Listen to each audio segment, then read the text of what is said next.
Breakfast ko pansit canton. Nagluto ko.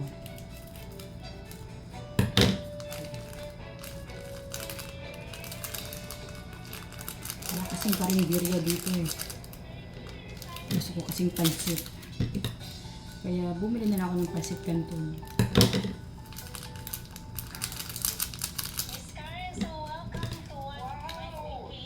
Mas masarap pa to sa pansit.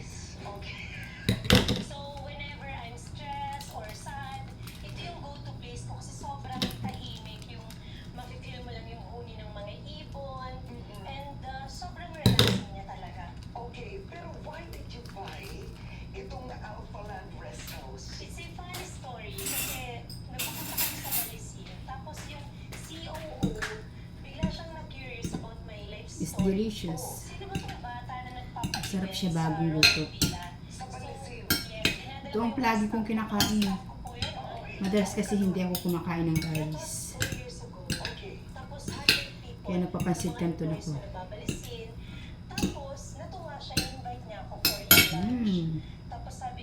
Let's eat! Yummy! Eat! Gusto ko ng hot choco, walang hot choco. Ice coffee na lang.